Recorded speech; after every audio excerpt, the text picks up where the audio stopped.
Si on déposait une charge ponctuelle Q' en un point de l'espace où règne un champ électrique E, cette charge Q' serait soumise à une force F, c'est un vecteur, et aurait une énergie potentielle EP qui est un scalaire. Selon la règle, F est égale à la quantité, la charge ponctuelle, la valeur de la charge ponctuelle, fois le champ, et l'énergie potentielle, c'est la valeur de sa charge, fois le potentiel, le point. Dans l'exemple précédent, on avait une charge Q qui a provoqué en B, ou là, qui a produit en B un champ EB. Et donc, un potentiel VB égale à KQ sur R. Et le champ, c'était KQ sur R carré, fois UR. Donc, si on pose une charge Q', par exemple, positive, ici, donc elle serait soumise à une force Q' fois EB. Et donc, aurait cette expression. On remplace EB par sa valeur. Et aura une énergie potentielle Q' fois VB. Et donc, qui aura cette expression. Mais Q' elle-même produirait un champ en A. Un champ en A qui serait égal à EA. Un champ EA qui est égal à KQ' sur R carré. Sur R carré. Fois UR', qui est le contraire de UR. C'est un vecteur sortant de la charge Q' vers le point A. Et elle produirait en A aussi un potentiel V', tel V' est égal à KQ' sur R. Et donc Q qui se trouvait au point A, où règne un champ EA, donc serait soumise à une force F', qui est égale à Q fois EA. Q, voilà la valeur de sa charge, fois le champ produit par Q' sur le point A.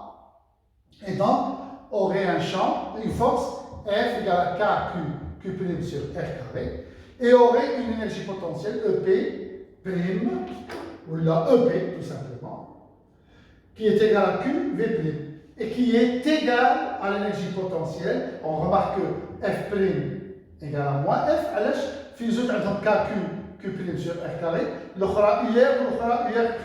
Et comme UR' est égal à moins UR, donc F' est égal à moins F. Donc F' et F ont la même direction, le même module, mais de sens contraire. Donc d'après le principe, c'est F, c'est la force appliquée par Q sur Q'. F', c'est la force appliquée par Q' sur Q. Et donc elles sont de sens contraire, de même direction et de même module, d'après le principe d'action et de réaction. Parce que les deux charges sont de même signe. C'est pour ça qu'il y a répulsion. Attention, on ne parle pas de répulsion de champ. On parle de répulsion de force, d'action et de réaction entre les forces. Alors, on va traiter les trois cas possibles, c'est-à-dire le cas où une fusion positive finale, le zouj, la positive Q positif, donc elle a créé un champ EB, produit un champ EB au point B, et puisqu'on a mis une charge Q' négative, elle est soumise à une force F, qui est égale à Q' négatif fois EB, donc F et EB de sens contraire. Mais Q' elle-même produit un champ en A, c'est EA, qui est rentrant. Mais comme Q est au point A, elle sera soumise à une force F' qui est égale à Q fois EA. Et donc, de même sens, F' et EA, de sens contraire entre EB et F. Mais F' est toujours de même sens, de même direction et de même module, mais de sens contraire à F, d'après le principe d'action de réaction. Il y a attraction entre les deux charges parce qu'elles sont de signes contraires. Si elles sont toutes les deux négatives, alors Q produit en B un champ EB qui est rentrant, et Q' produit en A un champ rentrant, qui ne sont pas égaux, ils sont de même direction de sens contraire ici, et de modules différents, et la charge Q' serait soumise à une force F qui est égale à Q' fois EB, qui est égale au module à F' qui est égal à Q fois EA, et qui sont de sens contraire, de même module et de même direction. Et donc il y a répulsion.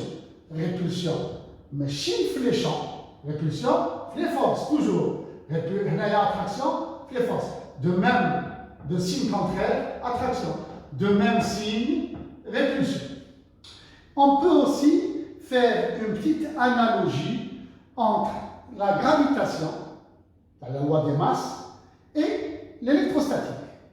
Et donc faire des relations entre les vecteurs, les grandeurs vectorielles et les grandeurs scalaires.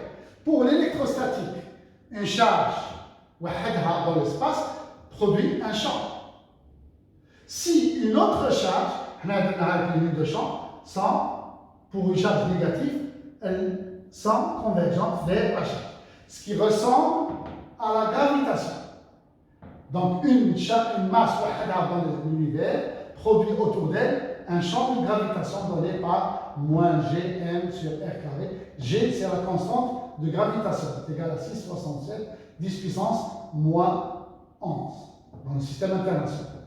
Et donc, j'ai choisi la charge négative parce qu'il y a une ressemblance totale.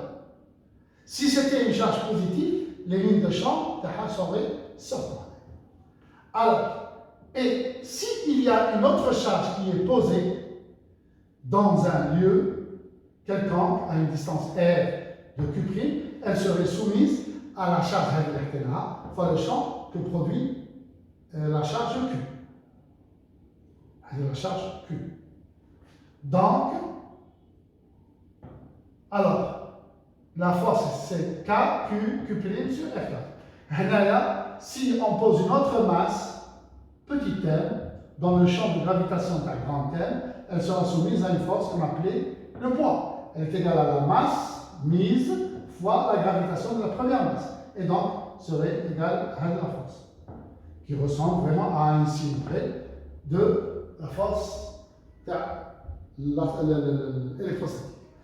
E, on dit que E dérive de VR, du potentiel, et donc VR est égal à quelque sur R, E est égal à moins gradient de V. On peut vérifier la formule. À l'aise de la dérivée totale, parce que le potentiel n'est fonction que de, et le champ n'est fonction que de R. La force F, quant à elle, qui est égale, elle dérive de l'énergie potentielle. Et on peut vérifier que l'énergie potentielle est égale à Q' fois VR, et donc Q', F dérive de EP. La même chose ici, la gravitation dérive du potentiel gravitationnel qui est donné par cette formule. Moins Gm sur R plus une constante. Il est vu à la série numéro 8 à l'exercice numéro 12. Donc, GR, la gravitation, est égal à moins gradient de UR. Et donc, on peut écrire que GR est égal, on peut vérifier ça. Le poids, qui est la force, est égal à une masse quelconque mise dans le champ de gravitation par la grande masse. Donc, il serait égal à moins gradient de EPR, avec EPR égal à m fois le potentiel gravitationnel. Et donc, serait égal à... On peut vérifier que le poids, ou le F, dérive de EP. Ici, EP, c'est EPP.